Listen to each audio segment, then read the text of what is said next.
نحمده ونصلي ونسلم علی رسولہ الکریم بسم اللہ الرحمن الرحیم السلام علیکم ورحمۃ اللہ۔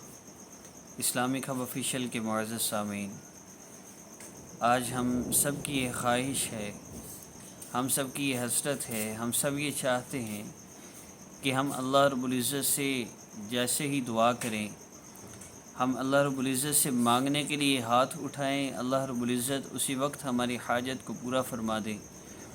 اللہ رب العزت ہماری ٹینشنوں کو، پریشانیوں کو، مصیبتوں کو دور فرما دیں۔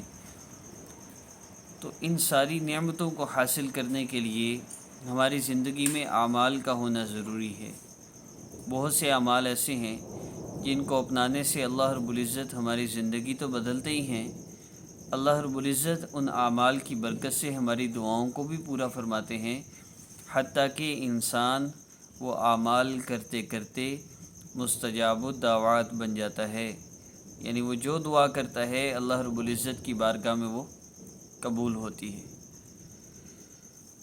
ان اعمال میں سے ایک عمل قرآن پاک کی تلاوت بھی ہے۔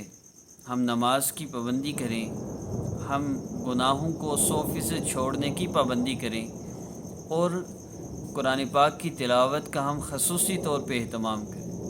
آج کل عمومی طور پر اس کتاب کے ساتھ، اس عظیم کتاب کے ساتھ ہمارا لگاؤ نہ ہونے کی وجہ سے ہم اکثر پریشانیوں میں مبتلا رہتے ہیں۔ قرآن پاک کا حق ہے اسے سال میں 2 دفعہ پڑھا جائے، 2 دفعہ قرآن پاک سال میں مکمل کرنا یہ قرآن کا حق ہے۔ اب جو بندہ قرآن کی حق تلفی کر رہا ہے اور یہ کہہ رہا ہے کہ میرے تو حالات ٹھیک نہیں ہو رہے، فلاں میرا حق ادا نہیں کر رہا، تو حق ادا کرنے میں کمی ہماری طرف سے پہلے ہوتی ہے، تو پھر اللہ رب العزت ہمیں پریشان کرتے ہیں۔ ظہر الفساد فی البر والبحر بما کسبت ایدی الناس، ہمارے اپنے ہاتھوں کا کیا در، ہم اپنے اعمال کی وجہ سے خود پریشان ہو رہے ہوتے ہیں۔ اب اللہ رب العزت نے تو بتا دیا اس راستے پر چلو گے سکون ہے، دوسرے راستے پر چلو گے کانٹے ہیں، تو ظاہر سی بات ہے اب انسان چلے کانٹوں والے راستے پر اور پھر چیختا پھرے، او جی اللہ تو سنتے ہی نہیں، اللہ تو مجھے اتنی اذیتیں، ساری تکلیفیں میرے لیے ہیں۔ بھئی تم نے راستہ ہی وہ چنا ہے، اب اللہ سے کس بات کا گلہ کرتے ہو؟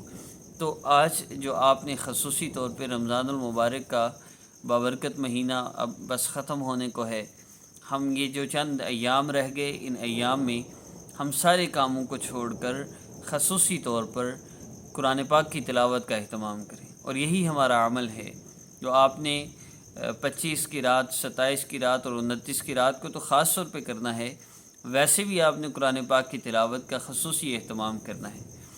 حضرت